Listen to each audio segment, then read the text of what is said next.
My views on extramarital affairs. Stephanie Burton sat across from Evelyn Page in a pleasant conference room with good ventilation and lighting, although the lighting was from LEDs rather than natural sunlight because the room had no windows. Stephanie smiled and said, "I want you to write down your most significant love experience of the last 10 years. Try not to leave anything out." "Why would you want to do that?" Evelyn asked. "Because it's an important step in achieving your goals. The goals we talked about yesterday," replied Stephanie. "Here's some paper and a pen." "We're not in the Middle Ages. Can't I use a computer?" "Trust my experience when I say that using a pen and paper will be more effective in accomplishing your goals, Evelyn." Taking the paper and looking at the pen, Evelyn replied, "Do I have to write on this letterhead? I would prefer some plain, ruled paper. And this pen has engraving on it. I'd prefer plain." Stephanie smiled. "I'm sorry, but that's the only paper we have. We'll find another pen." Stephanie rummaged through her purse, pulled out a nearly new $45 Sheffer Prelude ballpoint pen, and held it out to Evelyn with a smile. "Will this do?" Evelyn smiled. "This one fits better. I like the cobalt blue and gold colors, and," she scribbled on the letterhead, "they move so smoothly across the page. Maybe I'll just keep it." She smiled once more. "You'll see," Stephanie laughed. "Just get to work. I'll have my assistant Beth keep you company, bring you drinks or an appetizer if you'd like. I hope 3 hours will be enough for you." "No problem," Evelyn replied. "Please ask Beth to bring a Pepsi Zero if you have one." "Okay," Stephanie replied, pressed her thumb on the screen on the wall next to the door, and then walked out. As soon as the door closed, Evelyn started writing, barely looking up when Beth brought the Pepsi Zero, sat down across from Evelyn, and started reading some kind of magazine. Evelyn's handwriting was very neat and easy to read. It was December 2014. I was sitting alone at a table in the Hyatt Hotel bar with a glass in my left hand, admiring, as always, a large emerald-cut diamond with ruby baguettes as my wedding band and a platinum ring on the ring finger of my left hand. I wasn't particularly fond of Des Moines, but I had a good reason to be there. I hoped my skirt wasn't too short to attract unwanted attention. It didn't look too short when I got dressed for the evening. I considered just staying in my hotel room, which was a block away, and watching TV. But I'd been working hard that day and needed some détente without having to call a cab or rent a car. I was minding my own business when I was approached by a decent-looking guy with a prominent gold ring on the ring finger of his left hand. "Hi, I'm Charles. I'm just traveling, leaving tomorrow to head back to New York. I've had a rough day and would love a good conversation to relax. Do you mind if I sit with you?" "I guess not, if all you're looking for is conversation," I smiled, turning my left hand so he couldn't miss my rings. He was a good conversationalist. However, he was a little obvious in his politeness in offering me a drink. He probably didn't realize that under the table, within my reach, was the potted philodendron into which I pour most of my drinks. I hoped it wouldn't kill the plant. It was nice and green. But that was up to Charles. If the drinks he bought for me were doubles, and there were many, I fear the poor dendron was doomed. I really hoped Charles wasn't a plant killer. That might have made me angry. I was sorry to hear that Charles's wife didn't understand him. After about an hour of conversation, Charles changed tactics. He started complimenting me on my appearance, not my personality or intelligence or some other deep characteristic of mine, but my looks. How superficial of him. I mean, I'm really good looking.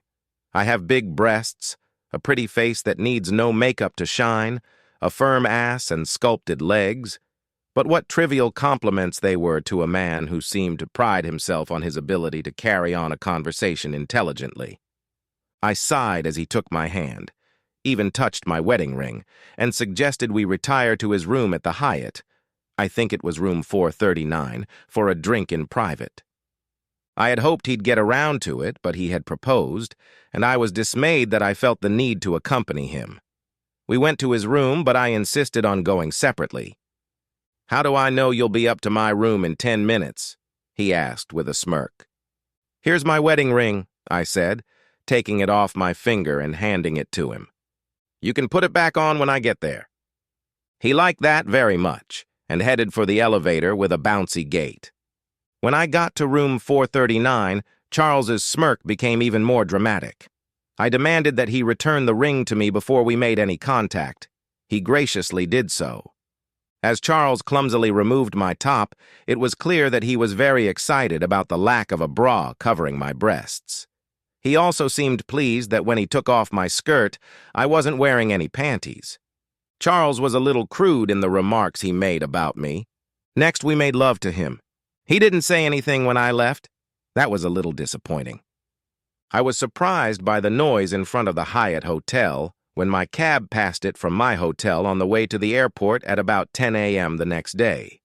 I never asked about why the police cars almost blocked the road in front of the Hyatt Hotel.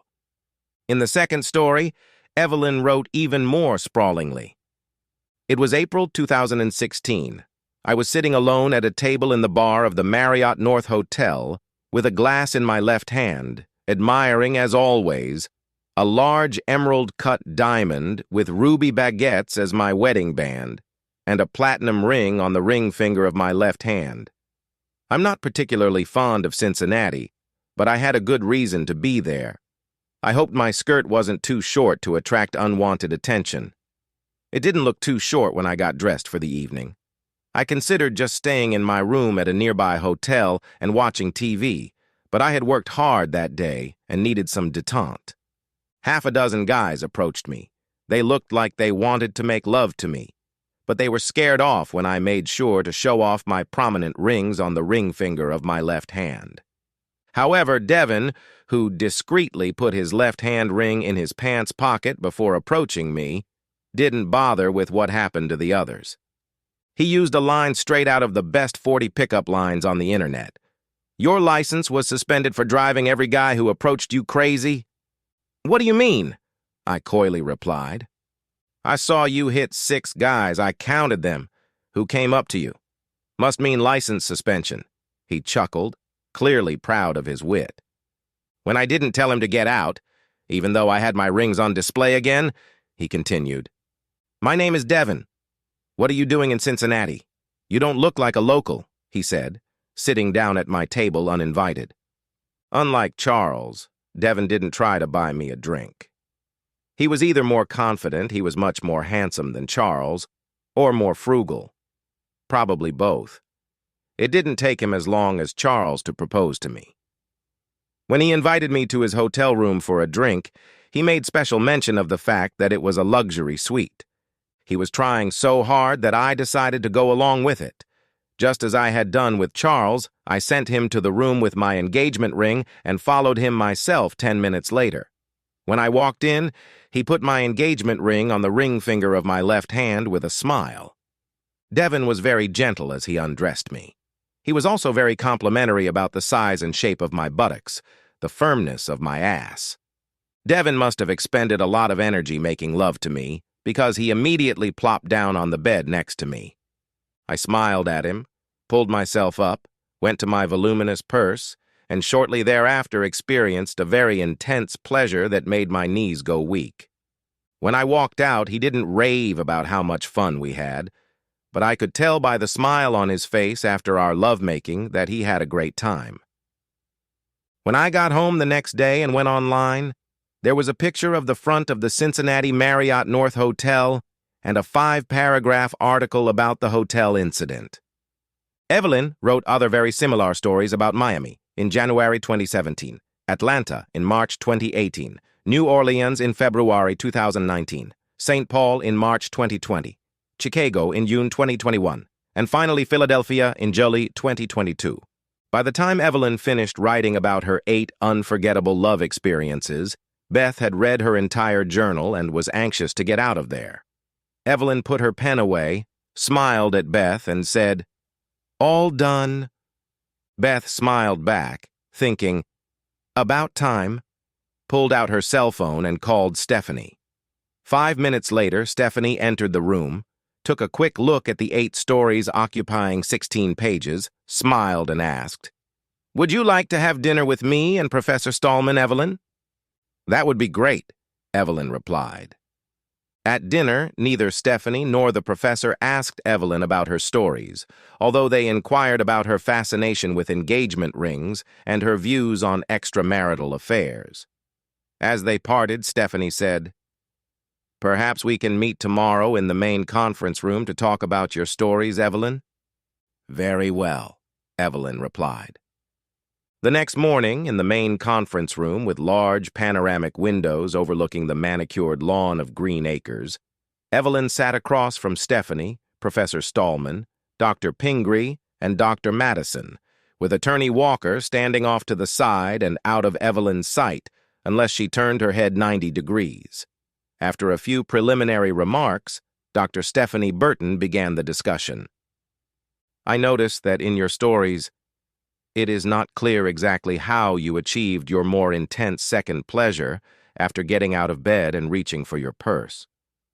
What caused the second pleasure?" Dr. Burton asked. Evelyn turned her head and looked at Attorney Walker.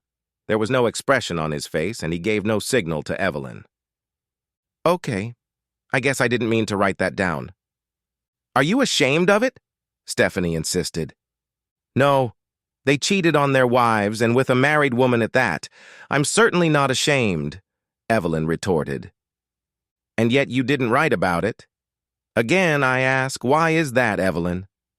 Evelyn just fidgeted and didn't seem like she was going to answer, so Stephanie continued. "Because you stabbed them with a 10-inch knife blade that penetrated their rib cage right through the heart?" At that statement, Evelyn squirmed in her chair, closed her eyes, and seemed to lower her arms. Stephanie shouted, "Evelyn, stop it!" and slammed her fist on the table. Evelyn put her hands on the table again, stared at Stephanie, sighed, and then said, "Yes, it was a real high. I enjoyed myself when I did it."